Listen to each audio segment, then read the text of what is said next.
What's up, my beautiful people? Welcome back to another episode of See It Through My Eyes. I'm your host, Richie, here with the man in black. You. The man in glasses. Hi. And today we're going to be reacting to a video from the channel Abba and Preach. Sorry. I was about to do it again. He was going to say peach. But... He needs a peach tea, guys. Now, for some people, mostly people in the wrestling / MMA community, fans that are in the loop, probably know about this case, the Raja Jackson incident that happened on August the 23rd. Now, I know by the time that this video is uploaded, it will be a little outdated, but we're going to be focusing not on the case itself, but more of the influences as men in society that we tend to have that sometimes, if we don't make the right decision, can lead us into doing something stupid like what Mr. Jackson did. So we're going to be reacting to that video. Check out the entire of the video if we don't, and check out their channel if you haven't already. Help us as we're continuing on our goal to grow, hitting the 150 subscribers. Well, hit the subscribe button, goddammit. We ain't doing this for free. And hit the share, like, and download. And if not, Jesus will be very sad, ain't you? Yes. Wait a minute. Well, I was talking about Jesus Christ, but yes, morale is over here too. Take out that. No, keep that in. Now look, we've all seen the incident by now, all right? Nothing that we're going to discuss in this video is absolving Raja of anything.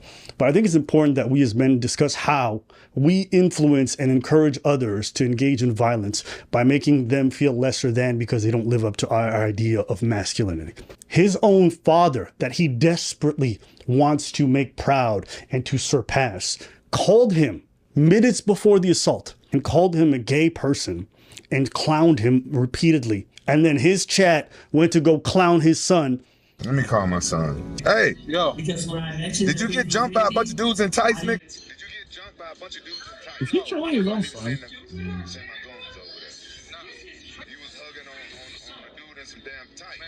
You was hugging on a dude in some damn tights. Some. Man, you shut the fuck up. I looked at your stream, nigga. You hugging on some dude, some booty shorts. I wasn't fucking hugging on nobody. Making shit up.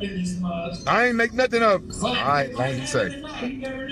All right, son. Now y'all got my son mad at me. Are y'all happy now? Now, Rampage is joking. He's clearly trolling. But that got into the head. Who trolls their own kid? Now, Rampage is joking. He's clearly trolling. Yes, but that got into the head of his son. His son is not trolling. His son is actually upset. My dad can't never call me a bitch. Well, now you just involved Rampage himself, because that's his boy. So to add a little bit more context to anybody who either hasn't watched it or Where's he in? So it's a UFC legend, Quentin Rampage Jackson. This is his son, Raja Jackson, 25-year-old dude. Has had like one fight, I think. He's 1-1, I believe. He's at a pro wrestling indie promotion where he's friends with this guy named AJ Mana. And I guess the guy was having a match, so he invited Raja to come and watch his match and whatever. So we're going to be seeing parts kind of like back and forth. But pretty much what happened, the AJ guy brought Raja to the bag, where he met like some of the wrestlers, and everything was going great until this one guy, a wrestler that goes by the name Psycho Stuart Smith, real name, was a little bit tipsy. Grabbed, I guess he asked Raja like, "Do you know who I am?" And then Raja was like, "No." Everybody was like joking around, and I guess Stu thought, I see the cameras. And he thought that, it was part of the show, grabbed the empty beer can, smashed it over Raja's head, thinking that it was all, part of like the, pro wrestling. Raja didn't take too well and, got mad and whatever. They told Stu, hey, chill, he's not a wrestler, blah, blah, blah. Jesus, what were you going to add? Well, no, I was just going to add the part about the cameras, because they were live streaming it. Yeah, Raja on Kick. Yeah, they were live streaming it. So then 2 hours later passed. Raja is talking to his chat.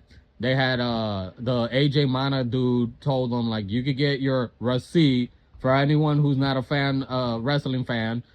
It's a terminology, like insight terminology of basically like, you know, let's say you hit somebody for real, you know, because wrestling is staged, then you know you could get your payback, but typically one punch or one kick, right? So that's basically what they told Raja. And you guys see it, he starts arguing with his Chad starts talking shit to him. You saw, you know, Dad called him up. The Rampage Jackson father, he's also a streamer on Kick. He has his own channel. And yeah, pretty much, yeah, you'll see what happens. Bro, my dad can't do shit. He felt emasculated by the hit earlier. Why am I putting all this all together? On many different streams, Rampage will troll his son. You know, he'll call him gay, call him weak, whatever it is. And I think this is the barrier. You remember what you talked about when it comes to relationships, how people get online and when they got problems in their relationships, they be live streaming the whole thing. And you say how weird it is? I think it's super weird. The same thing is happening, but with parenting right now. Yes. People are like, Rampage is not ill. I don't think he is. But this comes down to the whole masculine energy thing. Growing up, you saw a lot of guys get into fights because people taunted them because they needed to prove themselves. His son clearly feels like he needs to prove himself to his father, but also feel like he's, what is the word I'm looking for? He's forever in the shadows of his dad. Exactly. Forever. Yes. Hell no, I don't got no bread, bro. My dad got bread. That's his bread. That's not mine. That's why I want to get on brand risk. Every time he walks in somewhere, his dad is bigger than him. No matter what he accomplishes, his dad. Mm-hmm. And to add to your point, he has 4 kids. Only one of them decided to be an MMA fighter. And it was the illegitimate child. Yes. And it speaks to that psyche where the child who's rejected will do whatever they can, oftentimes, to prove themselves worthy. Of course. Tell you, I knew out of all my boys, I knew he was gonna be the one that How many do you have? I got 3 boys. But if you guys knew Rampage when he was early in his UFC career, the dude was a complete crash out. He had run-ins with the law. I think he had a few like actual incidents that probably should have landed him in jail. I say all this to say, what? His name is Rampage. Right. Where the hell do you think he got that name? As a fighter, I think it's a great persona. It's enjoyable to watch. But when your son is living in your footsteps and he's trying to live up to that name, it puts a high bar. And when your dad's fucking clowning you in public, which gives everyone else the green light to shit on you, when you don't got your self-esteem together, to me, it's a recipe for disaster. Oh, 100%. All the motherfuckers playing with me, bro. Real shit. One of them was a bitch and bit me. I'm tired of everybody fucking playing with me and shit. Think I'm always playing and shit. Call me bitch and shit. I think I get what they're saying about, you know, like a father trolling his son. And you know, at the end of the day, I don't know this Rampage dude. To be quite honest, like to me, the best legendary lightweight UFC fighter. All right, it's Mr. DJ, Mr. Mighty Mouse, Demetrius Johnson. So I don't know this Rampage Jackson guy. Very reserved, Demetrius. Thank you. But I at the end of the day, you know, I'm not here to parent social, so I don't fucking know. No, I really care what the hell this dude does with his son. You know, like parenting wise. I don't think there's anything wrong. Now, the way that they were talking to each other, you know, my dad would have beat my ass if I was over there, you know, shut the fuck up, you know, that wouldn't fly. But I can understand the joking around part, or even the trolling around part. Now, you know, Abba and Jesus Christ, I'm changing everybody's name. Abba and Preach are going to add a little bit more into, like, you know, some of the other stuff that's been, you know, that we've seen and learned about their father-son relationship that does make you kind of give, you know, the dad the side eye of like, okay, like, what are you? But one thing that I think is true that can apply for a lot of celebrities is when your father, or, you know, you have that lineage and you have to fulfill those like big shoes. And a lot of the time you do crash out. That's fair. Because unfortunately, the adults also, or at least the older people or the public, they will hold you to a certain point. Hell, sometimes not even your parents. It might be, you know, maybe your brother or maybe your sister or maybe, you know, or even on a lower, you know, just a lower level. Sometimes even, you know, like let's say you went to the same school as your brother or your sister. Or let's say you were... It's getting oddly personal. You were part of the same friend group, but you're your girlfriend. And all they referred to was, hey, you're that girl's boyfriend. And it's like, God damn it, learn my name. You okay? I'm good. You sure? But I do understand that, you know, like you do want to step out of somebody's shadow. Yep. Now, unfortunately, you know, we don't know what exactly this guy is going through, this Raja. He ain't no kid. I'm tired of people out there calling him a kid. 25, 20. He ain't no kid. 25, 6-year-old He ain't no motherfucker. kid. Like, he's a grown-ass adult. I'm 31. He in his 30. Learn my age. And Jesus is 29. We are literally not that far from this fucker. So, hey, he ain't no kid. Stop calling him a kid. He's a grown-ass man. So, I don't understand why people are doing this. The kid. He is at the point where your brain has officially started developing as an adult. So, I don't understand that. But let's continue. Anybody, before? I did want to just weigh in on that. Like what you were saying, where it's kind of nepotism's defect. It's like, it's the downside effect of it, where, you know, some people do have like a very big name, and it's like the kids of that, there's just this pressure, like you said, that's put on them that can sometimes be hard for them to live through. Like, you know, I don't have to go into it. We all know it. Like, the name gets them in the rooms, but then it's kind of that also be the pressure. Like, I mean, the one I can think to the surface, at least in the realm of sports a little bit, Bronny. LeBron, yeah. Yep.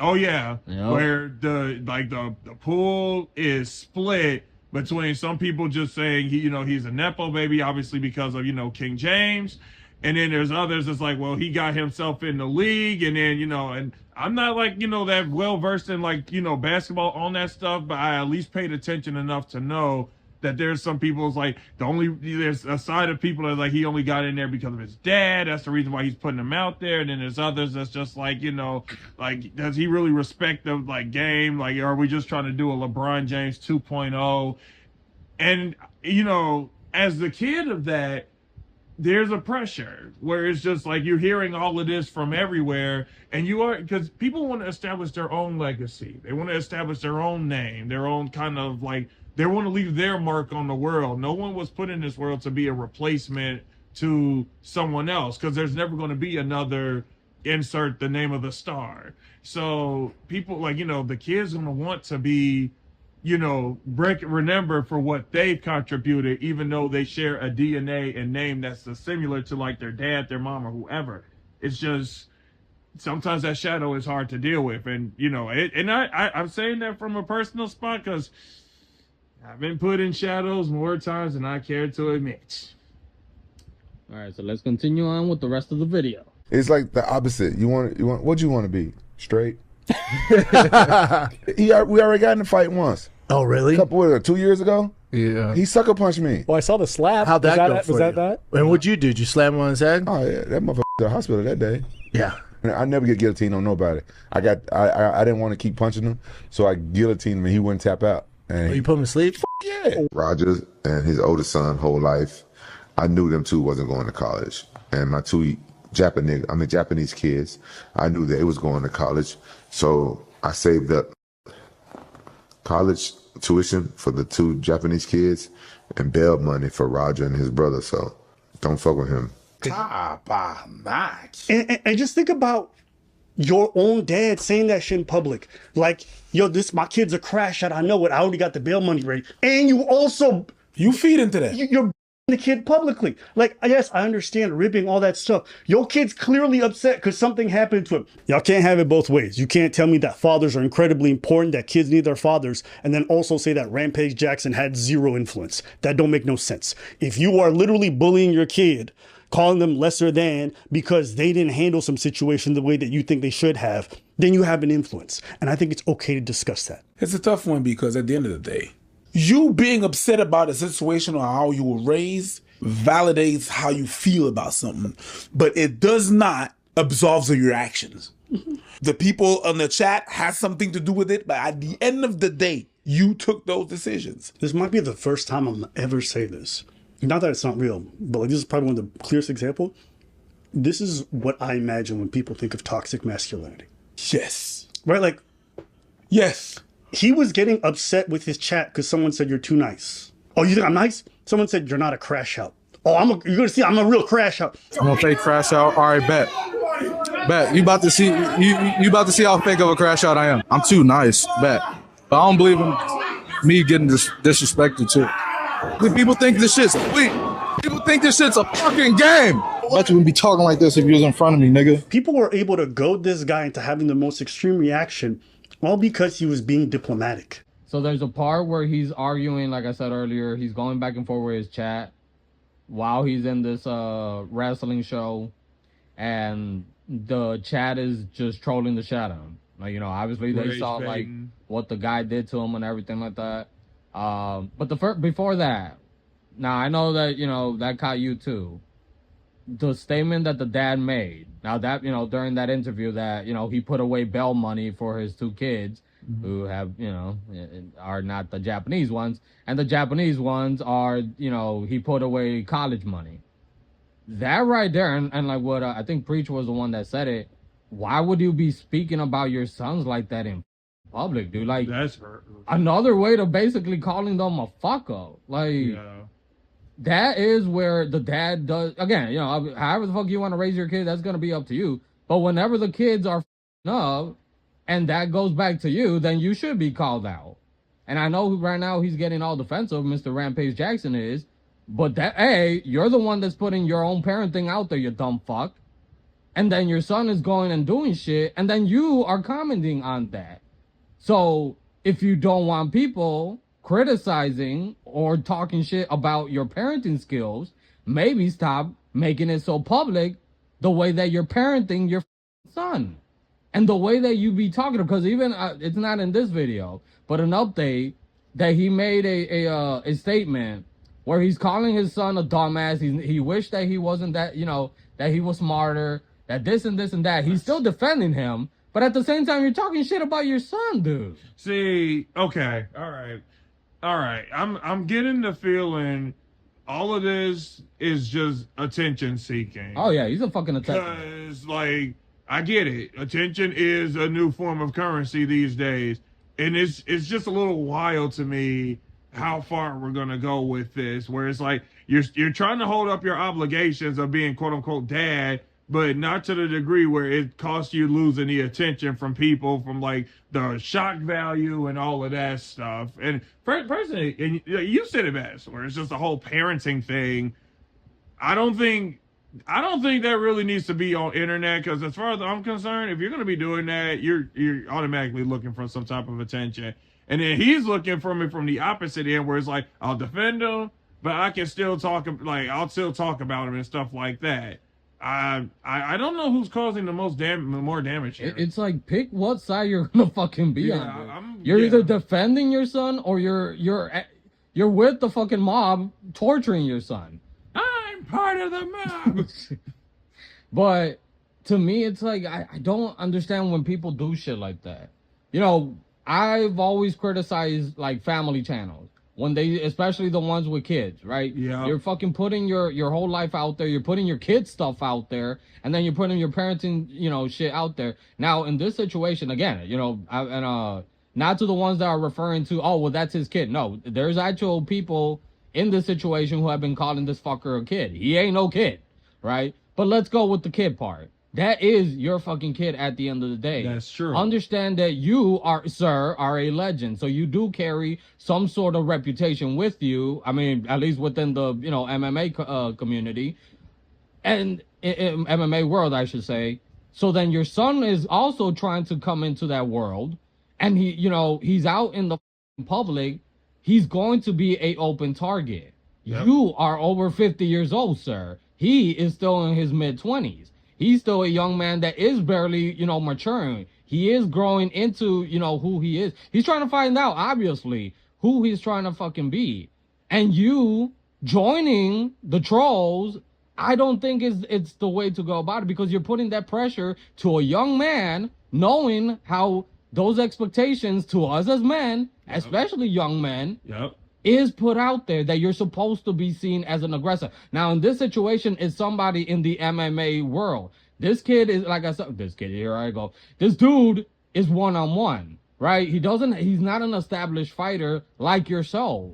So, obviously, he already has a chip on his shoulder that he needs to prove something, that he can reach, if not go, past the legacy of his father. And he's in that field. He doesn't want to be seen as a bitch. And you guys will see as we go along. But dude, you're not fucking helping how people are perceiving your son, but also how your son is going to be dealing with all that fucking criticism. Like, I don't. Yeah, see, because I'm with it. Because it's like, you then can't get mad that the people on the outside weigh in on your son when you yourself don't pretty much, you don't help either.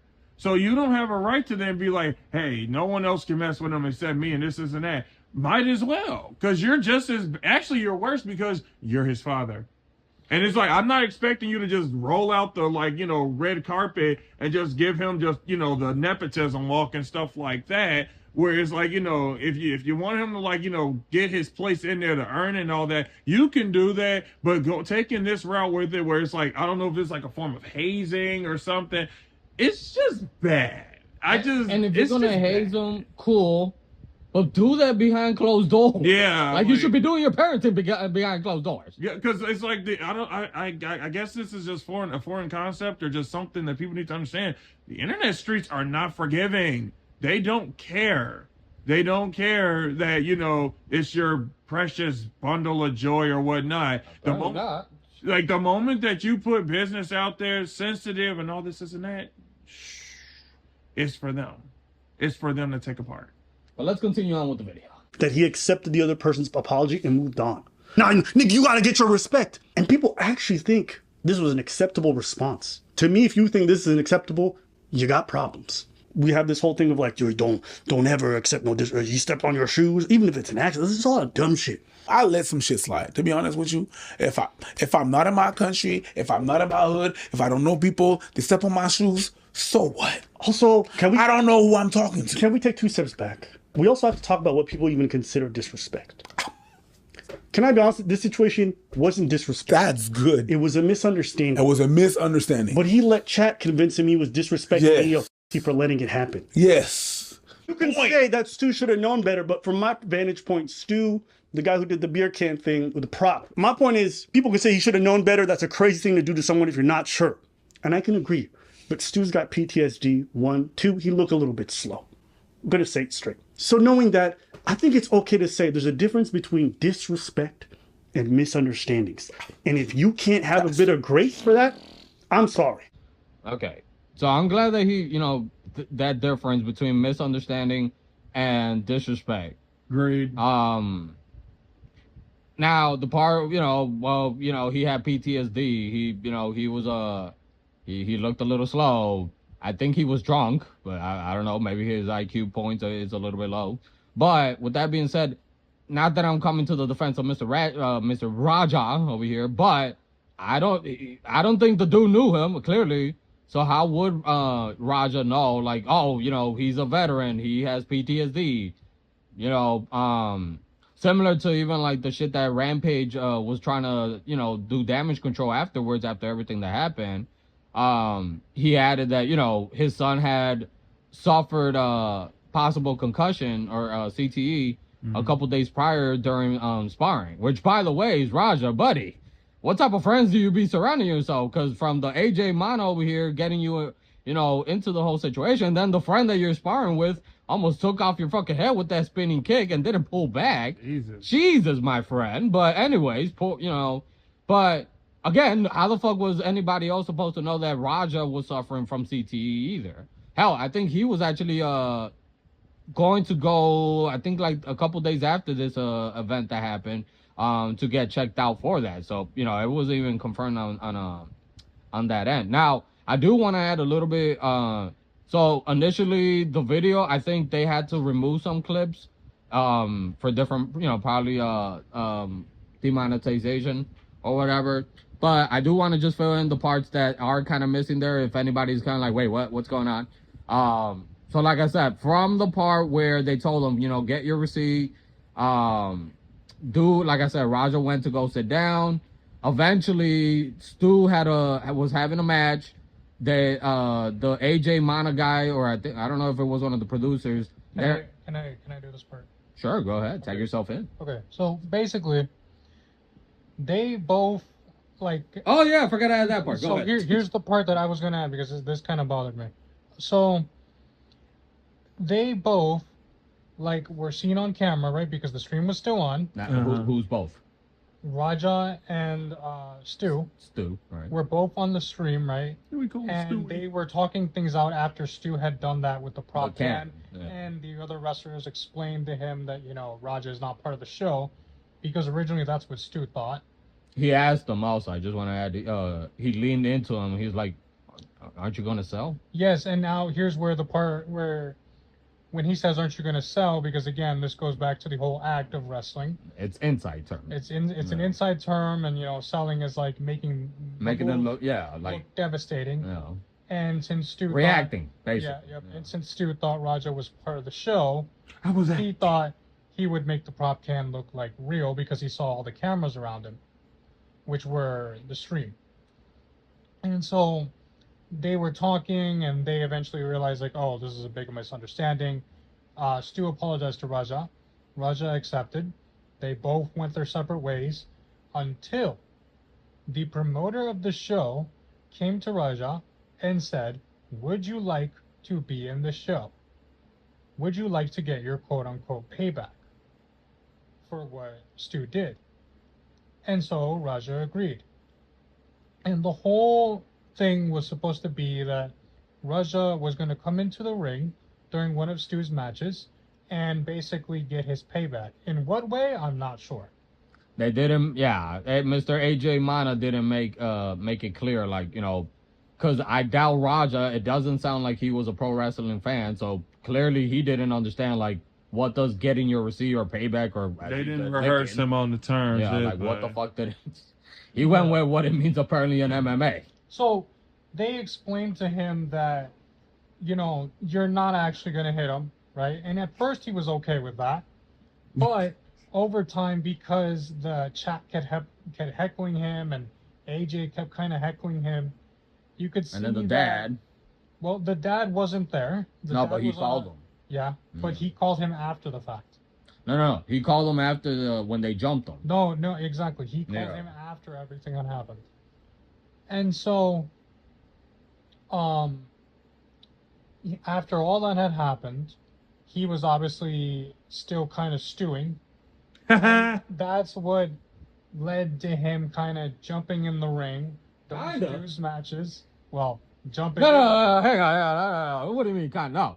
What this motherfucker did, he went into the ring, and then it's kind of like almost like body slam / spine buster. Hold on. He took him down, mounted his ass, over 22 fucking straight punches to this dude. Hold on. You're missing details out. But you are also missing the part where on the slam, on the mat, Stu went unconscious. Well, that's what at least it looked like. No, he went unconscious. It happened? Yes. Well, they're debating. Slammed. That's why I'm saying they're debating whether or not, because he was unconscious by the end. No, he was genuinely unconscious by the hit on the mat. The extra 22 punches were after he went unconscious. If you saw that he wasn't like fighting back, nor was anyone else doing anything. Yeah, and that's another thing too, where people are criticizing like the whole event also. The fact that, and this is all through like different interviews that I've seen also, with the guy that eventually stopped Raja, a fellow wrestler of this indie promotion, came out to say they had actually told him that he needed to go in there. No, he actually just to stick around to make sure nothing went wrong. Now, there were two different explanations. It sounds like they told him before even the incident that happened outside. But then there's another one that sounds like it came like after. I guess they told him like, when the match happens, just be around. Now, why instead of having security? I don't know. But then when Raja jumped in and jumped this dude, I think it's one dude that ended up, I think he's 16 or 17 years old, try stopping Raja. Clearly he didn't he wasn't able to. The referee, I don't know what the fuck he's doing over there, just waving his arms like a fucking inflatable arm, two-man over there. And it wasn't until the guy, and I'm missing his name, the dude had to come in. Raja tried double legging him, and he had to basically like wrestle the fucking dude A bunch of more wrestlers finally came in. Apparently, he headbutted him, punched him, and bit him all at the same time. After Raja punched the guy in the eye too, because he was also trying to fucking take him down.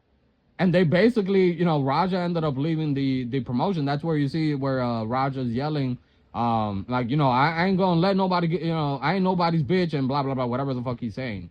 And then there's some wrestler jackass that's still trying to do the whole, you know, bit and talking shit. And then No, he was genuinely talking shit to him. Well, yeah, whatever. So he wanted him to stay, so if he stayed long enough, the cops could come and they could actually like Arrest him? Yes.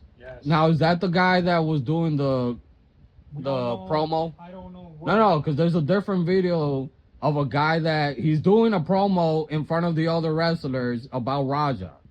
It's a skinny guy that looks like a clown. I think that was I don't know if that was one of the guys that tried stopping him, but that's a whole different video too about the event. Okay. And then there's I don't know if they're gonna share it too, but then the AJ guy calls Raja while he's outside, and the camera guy is telling Raja like, "Come on, Raja, you need to leave. You need to leave." AJ asks him like, "Dude, what the fuck happened? I told you, you know, just, you know, double leg," which he didn't, right? But he told him like basically just one hit, not, you know, almost killed the dude. Tells him he flatlined. Raja responds. Now by the response, it sounds cool. All he says, "My bad," and then he's like, "You know what? I'll call you back." So then, you know, people are coming out and they're talking shit to Raja still. And then well, I don't know what happened after that, but that's basically what happened. Now we're gonna continue on with the video and give a little bit of an update about the situation afterwards. I really feel this way. He really takes up after his dad. That's my girlfriend, nigga. Why you hitting on my right in front of me? Nigga, look at her. I'll break your other leg, nigga. Look at, he mad. So why you hanging on my table next to this hottie if you work here? If it's your table, it's my table. Are you being a right now? I'm not trying to be. Yeah, but you are though. Well, that's just because you're sensitive then. Hey, get the fuck out of my table. I already figured out you get your ass off my table. He's sensitive. He's a bit of a crash out himself. Yeah. But again, if you watch Rampage over the years, you know this. I just kept thinking about all them young niggas I done seen when I was a kid, how they got goaded into dumb fights or hating somebody else because somebody else, he said you a bitch. You get arrested, get a charge, gotta drop out of college. Like, it's all dumb shit. Really? And how old were you when that happened? Oh, that was my whole high school experience. Yeah. Oh, that was my whole childhood. You're right. He's not in there no more. At some point, you have to grow out of it. I think that's a rite of passage that you have to feel those things. You have to feel that to understand how it is. Problem is that there's some grown-ups, there's some grown-ass people that still has this high school mentality, and those people are raising kids. And then them kids are perpetuating that and telling your kid that's the base of life. Because I'm a grown-up and I act like that. Culturally, we encourage this even into adulthood. 100%. That's why niggas in their 30s pulling out gats on guys because they said something about them. Yeah. Like, at some point, you got to be accountable for the fact that you let all these people go. You're like, wake the fuck up. If you saw these f***ing dweebs who were in your live stream chat calling you a pussy, you round them all up. You see a couple 13-year-olds, a couple 12-year-olds. And if you let these motherfuckers right in front of you goad you into a fight, you're the biggest f***ing loser. Spending your afternoon trying to get them mad, so you have to be a loser in your personal life. Anybody who doing anything, anybody who got loved ones they spend time with is not in the IRL stream being like, oh, you're going to let them do that to you? It's loser shit. You're going to let losers dictate your life. Have you give up your freedoms. Mm-hmm. One thing that I want to focus on is what they were talking about, like the influences of whether it's other men, well, mostly men, but other men on us as men, especially as we're grown up. Because I'm not saying it's excusable, but it's a little bit more understandable when you are in high school, when you are a teenager, and you know you're surrounded by your guy friends or other guys, and you know they're peer pressuring you. Oh, you know, do this, do that. Are still in development. But when you're in your 20s or 50s, and you're still letting this shit slide, at some point he kept saying, "I'm not a bitch. I'm not a bitch, bro.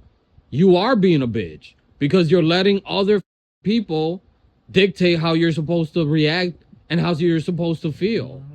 Instead of you saying, hey, he apologized, let me walk away. No, you went like a high schooler into your chat and you're going back and forth with these faceless accounts and you're letting them because again, you know, those are clips that you guys can try to see if you can guys find. I know they had to remove them, Abel and Preach had to remove it from their episode for, you know, probably for legal reasons. Yeah, but there are parts where, you know, you this dude is streaming everything, like Roger's streaming everything. He's going back and forth talking shit.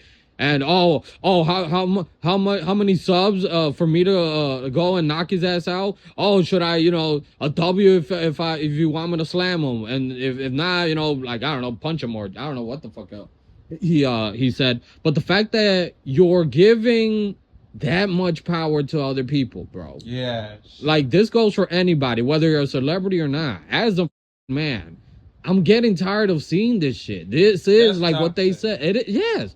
Like what they said, it's toxic masculinity. So to all those saying there is no such thing as that, this is the perfect representation of that.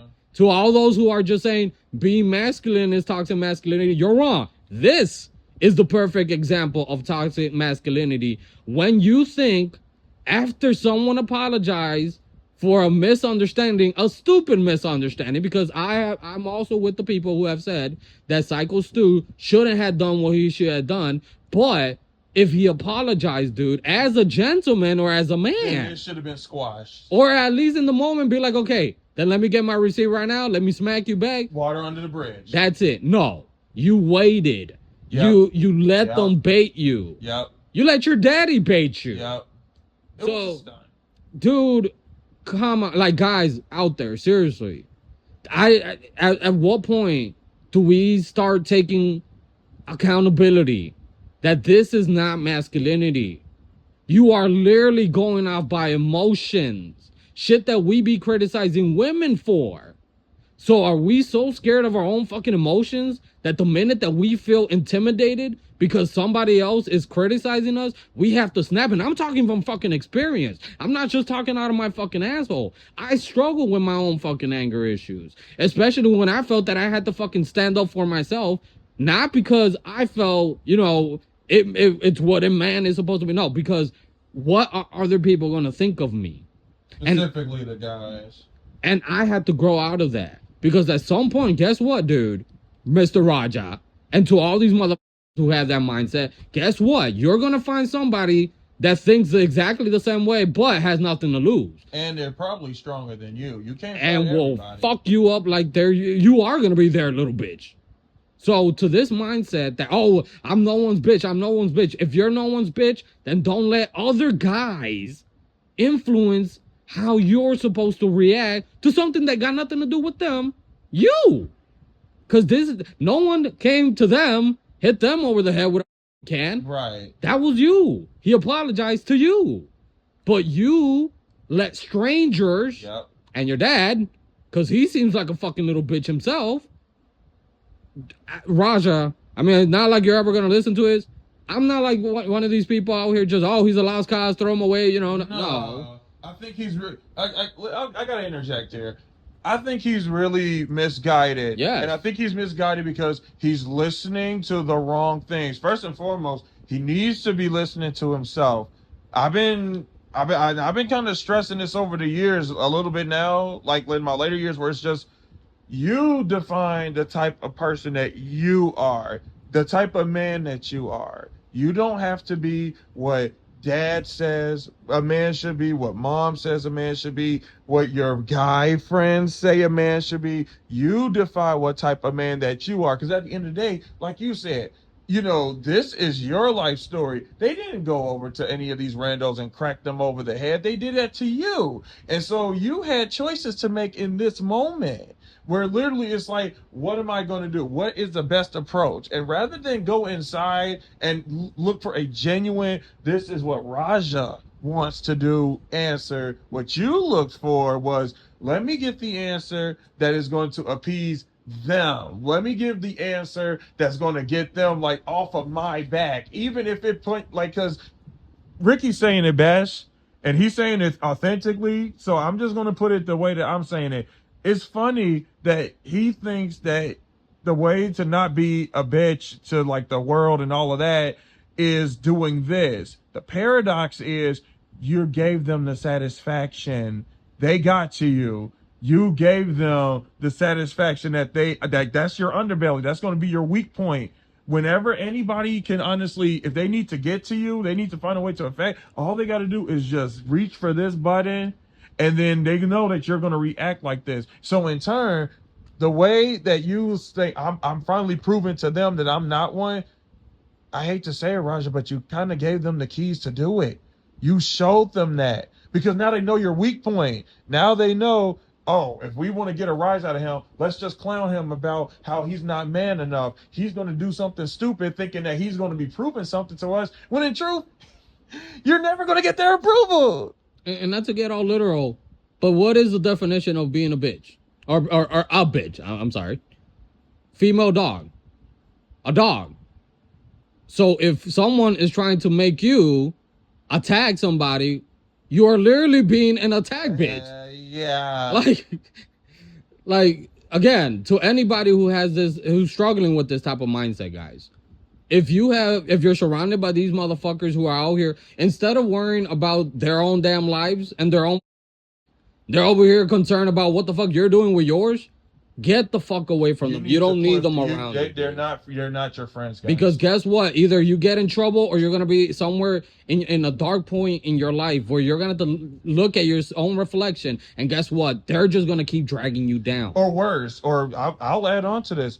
They're not even gonna be around. They're around to clown you and all this and that. You make good entertainment for them. But then when stuff does start hitting the fan, when you got to go through real stuff and all this and that, these quote unquote brothers, your friends and that, they're not going to be there. It's just going to be you. And like Ricky said, just your reflection, man. That's it. So you might want to clip whoever these people are, get that mindset out of trying to appease them, because in the end, they're not going to be there for you anyway. You, as a man, to all the guys out there who are struggling with their mindset, I mean, if you already think like that, you're a loser. But to those who actually want to be a real man makes his own decisions. A real man doesn't fucking look for what a quote unquote alpha male says is what you're supposed to fucking be and do. A real man makes his own damn decisions, lives his own damn ways, doesn't have to get the permission from any other motherfucker. So they're on the earth just like you. So to anybody struggling with that, heal that inner you. Stop listening to these outside fucking voices who are just gonna steer you to misery and probably a fucking life sentence. And then they're gonna move on to the next victim. They're not going to be there for you. With that being said, guys, now we do want to give a quick update. Like I said, there might be more updates by the time that this video is uploaded. But we have good news that Mr. Stuart Smith, Psycho Stu, is out of the hospital. Now, there's legal talks happening, so we're not too sure by the time that the video is uploaded what's the future for Raja. Raja, honestly, from the bottom of my heart, dude, I don't know you, and most likely I never will. Good luck, man. And I hope you find some fucking peace, dude. Just learn. You got to learn from this, my man. And Rampage, be a fucking good dad and steer your son through the right shit. Because he's lost right now. All right? And you doing this little clown bullshit, get the fuck off the internet. You're a grown-ass fucking man, dude. Act like it. So with all that being said, I'm pissed off. I'm going to go cool down. Take care. We'll see you guys. Subscribe if you haven't. And shut all those other fucking voices out if they're telling you what it means to be a man. Take it. And I'm Ian.